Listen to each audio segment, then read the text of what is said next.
Next up, we have NexGen Energy. It really works well, the uranium companies that are here.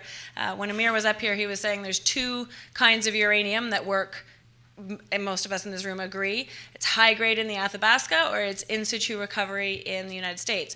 Those are the companies that are here, and NexGen is our example today of high grade in the Athabasca. And this is incredibly high grade in the Athabasca, and it's an early stage exploration story.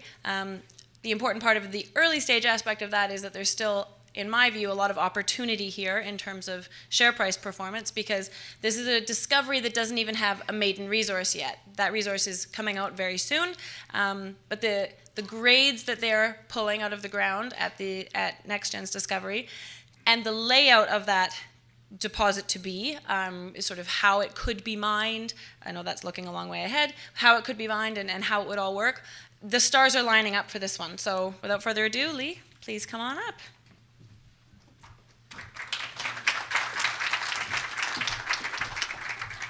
Thank you, Gwen. And excuse me, sorry. Despite my thick Australian accent, Vancouver is also home for myself and my family. Head office at NexGen is in Vancouver, along with a site office in Saskatoon. We currently have 25 employees full-time at NexGen, and whilst we are an exploration company, we're very quickly going into a development phase, and as Gwen said, we will have a maiden resource coming up very shortly, but we're also in the midst of a 30,000 metre drill program, which will basically have that resource almost out of date by the time it's released, given the results that are coming from that drilling program. I will not spend any time on the uranium fundamentals, except to say that I am incredibly supportive of what Gwen and also Amir and his team, Scott Melby at Uranium Energy Corp. I think their knowledge and understanding of the market is second to none, and I certainly endorse their view on the uranium fundamentals.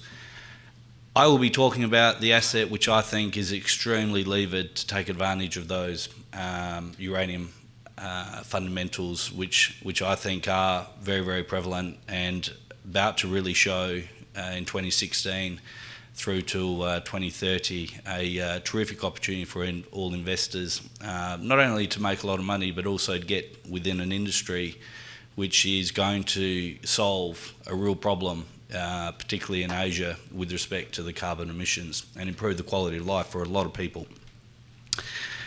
NexGen is a uranium development company. Disclaimer, which you've seen. NexGen Energy is a uranium development company. We host the 100% owned Arrow Zone. It is the most dominant land package in the southwestern section of the basin. That brown line, which you see there, the squiggle, is the edge of the Athabasca Basin. And we're in that southwestern section there. And the Clough Lake mine, which was 70 kilometres to the northeast of, which is 70 kilometres to the northeast of Arrow, it produced 60 million pounds at an average grade of 0.9% during the 1990s, when uranium didn't get over $16 a pound. So that type of, I'm trying to give you some context that the profitability of uranium in the Athabasca Basin, particularly in this section, is very high. And also from a regulatory permitting and development perspective, the fact that there has been an operating mine in the area is very important. And I've gone through a permitting process in South Australia with the Honeymoon mine, and I can tell you regulators familiar with an area gives you an enormous advantage in terms of time to get your permit successfully. Just to zoom into that middle package in the southwestern section of the basin, as I said, that brown line is the edge, the currently defined edge of the Athabasca Basin. We are there in the green, and we are home to the Arrow discovery, which was discovered in February of 2014, and also in March 2015 we made our second discovery, Bow. Now those grey snakes, if you'd like to describe them as, well, I'll describe them as that. They are the conductor corridors in the region, which are basically host to the cracks in the ground of which the uranium-bearing fluids have flowed. We control, we do control all the major bearing uranium corridors in this part of the basin.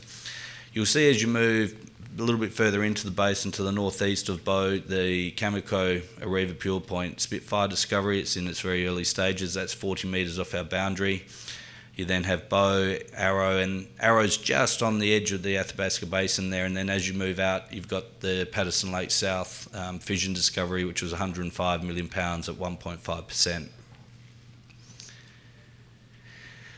Just zooming in to Arrow, it was discovered on the very first drill hole on a geophysical anomaly. We'd spent 2 years pulling together the various geophysical studies, and it was a classic target where those black lines are the conductors, and the light blue there is a gravity low. So a break in the conductor by a gravity low is your walk-up geophysical target for uranium exploration in the basin. Now, our property is littered with them. When we went to drill Arrow, it was actually ranked number 7 out of 12 geophysical targets in that part of the property.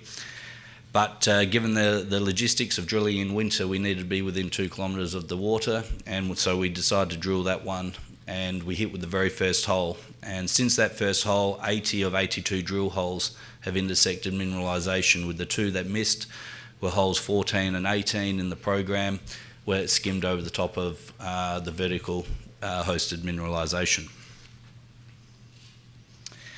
Just on those 82 holes, we currently host 3 of the top 5 angled basement hosted drill intercepts in the Athabasca Basin. And just to give the grade a bit of context here, the Athabasca Basin exhibits 100 times the world's average grade of production. So the world's average grade of production is 0.1%. The average grade of the mines in production in the basin is over 10%. And what's quite phenomenal about this, when you consider the way we've drilled Arrow, we've not been afraid to miss. We've stepped out upwards of 200 metres at a time. And the unique thing about the deposits in the basin is that they're incredibly high grade, but they're also quite discrete and contained within a very small volume of rock. And a step out drill pattern in this environment is 15 metres. We've stepped out, as I said, up to 200 metres at a time, and we've hit on 80 of 82 holes.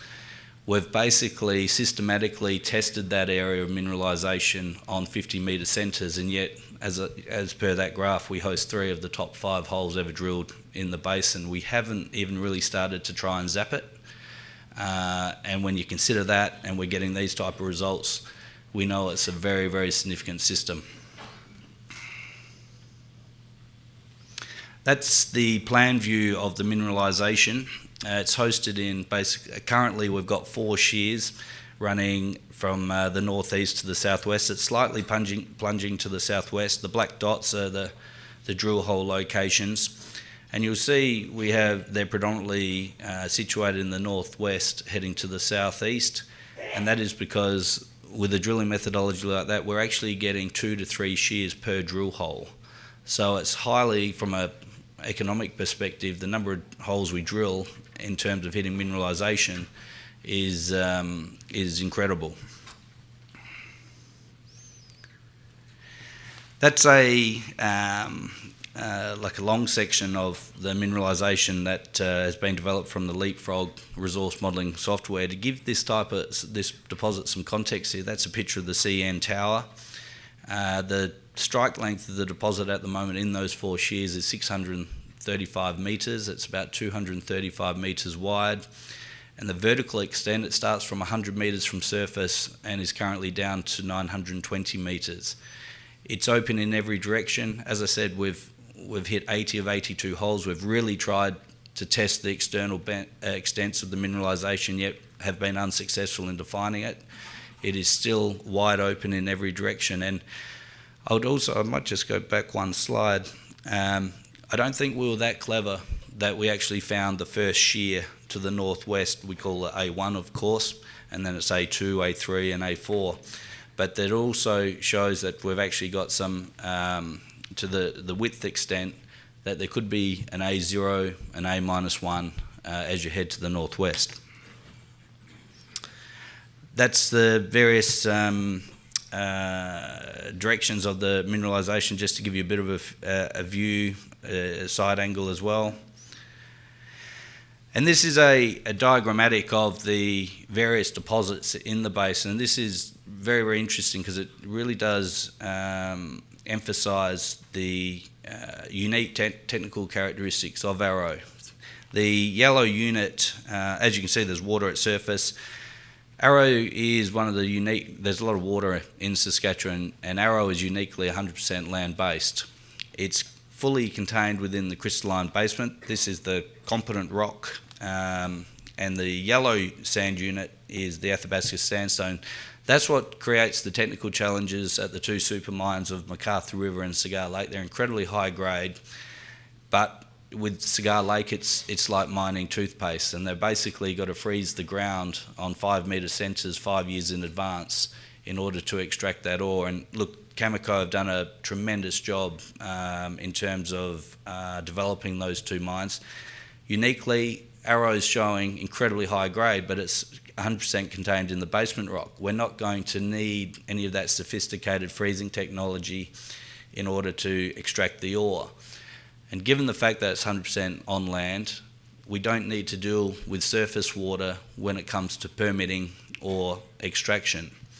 So it clearly hosts all the technical characteristics. When we set out to explore for uranium, we're always hopeful of hitting something. But the big and I was confident, the team that we've got on board, Garrett, who runs Garrett Ainsworth, who runs the VP, he's the VP of Exploration Development. He won the Colin Spence Award for his involvement in the discovery of Fission's Patterson Lake South project, and he's taken Arrow into a direction which is just unprecedented in terms of the speed, the cost involved. It's minimal cost. It'll be on top of the charts when the maiden resource comes out in terms of the most pounds ever discovered for a given dollar of exploration. And just on that, and it's always important to me when someone's looking to invest in an exploration company that they understand a bit of the processes and focuses of management. And I'm originally a chartered accountant, and we have a very firm focus on cost control. In 2015, we put over $10 into the ground for every dollar of overhead. We are very fierce on that ratio. No one competes with us in the sector on that basis. The next best is, well, there's daylight to the next best.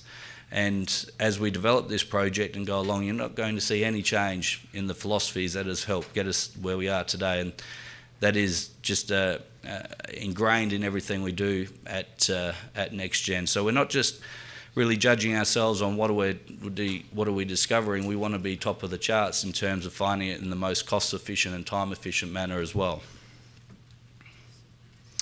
Just to give you a bit of a feel for the timeline going forward, we're currently drilling our 30,000 metre winter drill program. We're going to be focusing on infill drilling at Arrow, plus looking for the extents of Arrow, and then also regionally as well. So it's a multi-pronged approach, because if you take the experience in the eastern side of the basin, these deposits are normally pearls on a string. We have not tested the area at all, and look, we are highly confident that there's more zones of mineralisation beyond Arrow. But Arrow in itself, when the resource comes out, is going to be impressive. It will be, I think it's safe to say it is going to be a world-class asset already. We understand what we're looking at, I can tell you, but I can't obviously give you any more guidance than that. But I encourage you to look at the results on face value. That resource will be first half of 2016. It could be even before the end of this quarter finished. We'll then start commencing some environmental and engineering studies, which will form the basis of our economic cost studies in 2017.